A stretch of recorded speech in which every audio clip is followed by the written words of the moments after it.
What's going on, everybody? C4 here, and welcome to episode 19 of Philadelphia Eagles Fifth Down. If you don't know what this is, we did it last year.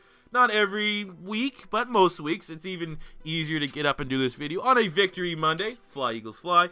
It's basically where we have time to digest and have a slightly more articulate opinion on the Philadelphia Eagles, because usually when I do the grades video, it's the two extremes. If we won, I'm going to be overly biased. If we lost, I'm just in an absolute rage, a blackout rage. Now, I've had time to compose myself and hopefully be a little bit more articulate.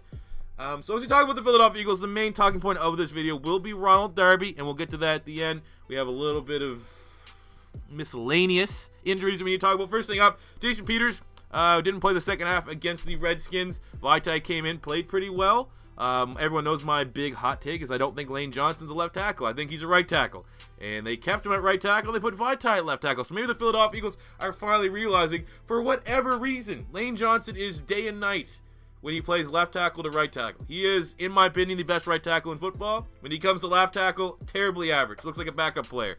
So Vaitai's there, which is good. Now that we know we have, going up against the Redskins, legit front seven, Vaitai held up. He played well. There's going to be much easier games ahead if we need him to come into service. Jason Peters hasn't been the most healthy over the last couple of years, so that is a good positive. Like to see that. Number 2 is Caleb Sturgis, got hurt. Bringing in kicker, I think Mike Nugent's the guy they said they might be bringing in. I don't know if Cody Parkey's still available. I think he might have went to the Dolphins. I know he got cut by the Browns. Wouldn't mind seeing Cody Parkey back in Philadelphia Eagles green, even if it's just for a week or two. So, yeah, that's that. Ron Darby, only out 4 to 6 weeks. When I saw that, I thought he was done. He looked like, for the wrestling fans, WCW, Psycho Sid, snapped his leg. One of the most infamous moments in wrestling in the 90s, when I was growing up with it. That looked like Ron Darby. I thought Ron Darby was absolutely done. My girlfriend, to her credit, when we're watching the game, she's like, well, maybe it's a dislocated ankle. I never heard that in my life. I thought broken ankle or not broken. And then when she kind of told me what it is, I was like, all right, cool, thanks. I didn't know you're watching too much ER there, bud. And I was like, all right, well, even if it is a dislocated ankle, what about the ligament damage? Like torn Achilles, torn whatever. He's good, 4 to 6 weeks. So even the most optimistic Philadelphia Eagle fan, we can just place that at 5. Let's just act like in 5 weeks we're going to have our number 1 cornerback. While he was out, I mean, Jalen Mills played well.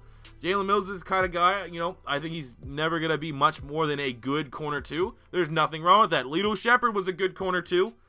Maybe in the 1 territory a little bit, but for the most of his career, Lito Shepherd was a good corner 2, and that's all we can ask for Jalen Mills. I'm happy with that. We need that. We haven't had a good corner 2 nor a good corner 1.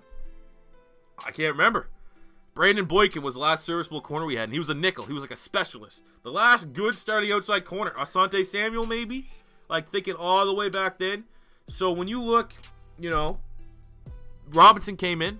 Patrick Robinson, he played pretty well. They obviously tried to target him a lot. You're going up against one of the more pass-heavy teams, and he held in there. So I think that's good to see. You're not going to want that for too long. But for 4 or 5 more weeks, we'll say, I think that's serviceable. You can game plan. You can scheme about it. Rasul Douglas will be coming in. That'll be fine.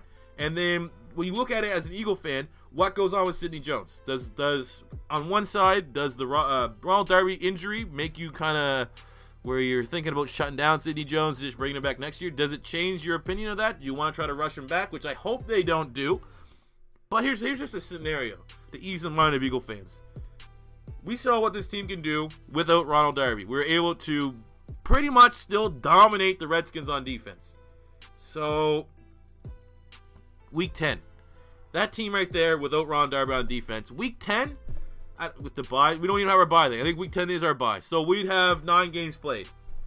Worst case scenario, this is still 5-4, 4-5, 5-4. That's worst case scenario for this team. And then after week 10, there is, I'm going to say 60-40, that we'll have Ronald Darby back and Sidney Jones in that secondary to play with Jalen Mills. That is a legit secondary. That is a full-strength squad in the secondary. We're in a hypothetical. We're up in the clouds right now. Everyone else is healthy. We're not missing anyone. That is an Eagles team that absolutely, I'm going to say, win the division. They can win the division. And the reason why I say they can win the division is because I watched that Cowboys, that Giants game.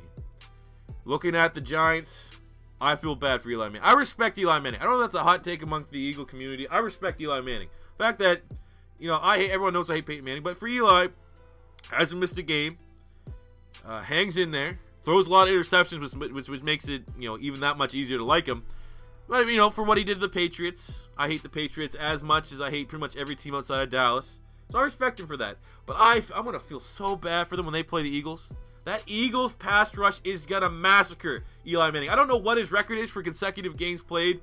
He's not going to make it both games against Philly. There is no way in hell that is the worst offensive line in football, what I saw last night.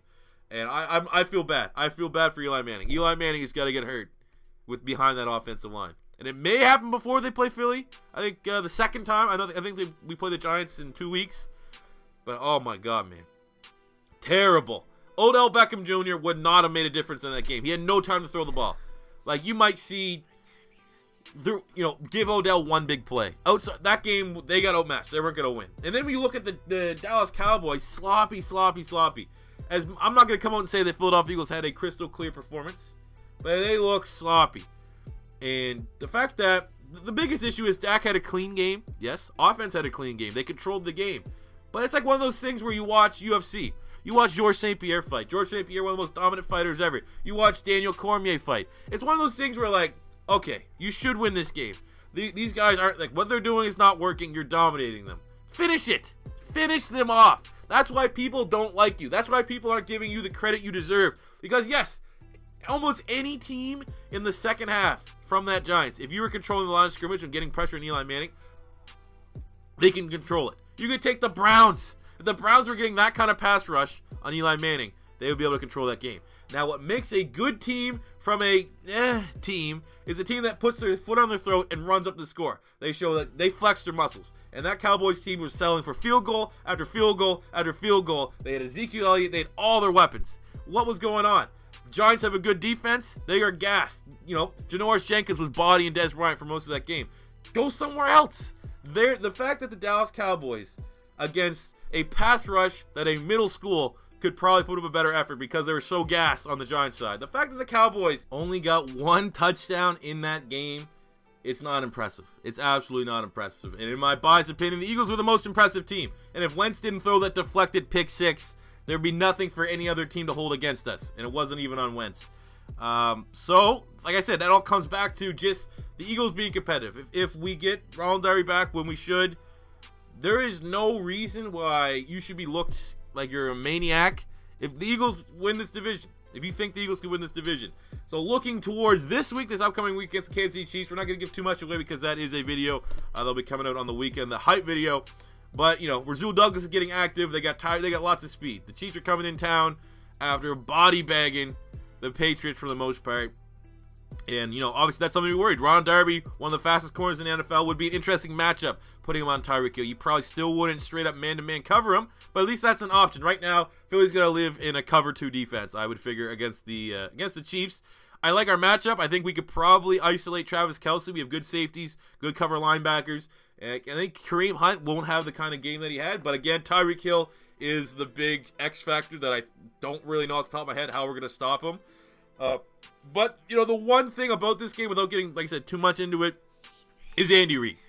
For those of us that have been long-time Eagle fans, we know Andy Reid and what happens when Andy Reid gets a, you could say, staple victory. That victory against the Patriots on opening week is probably, win or lose, whatever happens with the Chiefs this season, that's going to be, like, the big factor of the season. How they played that game against the Patriots. And when you have that big kind of game, Andy had plenty of those in Philadelphia. Games that we weren't supposed to win, or games that were supposed to be close, that we made the other team look inferior. Andy Reid the next week can just throw up a goose egg. More often than not, he did. So, while the Chiefs are coming in town favorites, clear favorites, they deserve to be favorites. They body bagged the Patriots. But from knowing Andy Reid, knowing, kind of what Alex Smith has been for the most part of his career, they could have beat the Patriots 42-0. Coming into Philadelphia, it's a competitive game. Andy Reid's teams always play down to the competition, and that's not like a shot at the Eagles. That's not a shot that the Eagles suck or the Eagles aren't the Patriots. Historically speaking, Andy Reid teams don't carry their momentum. It's a week-by-week basis. So it's all about what we catch Kansas City on. I know it's on the road. It's going to be a very, very tough game, but I think it's not unrealistic for us to come up with a victory. But that is for another video. Thank you guys for watching episode 19 of Fifth Down. This is your first time stopping by. Don't be afraid of that subscribe button. Smash the like button. Leave a comment in the comment section below about anything with the Eagles. You want to talk about Ron Darby? You hype that Ron Darby's only out 5 to 6 weeks? That's pretty damn cool. Do you think anything with the Darby affects the Sidney Jones situation? How we handle that? The kicking? I mean, who gives a shit about the kicking? If you just want to come in here and gloat, it's a safe space for Eagle fans. You know, safe space, nice little bubble. I don't know. All right, guys, catch you on the next one. Peace.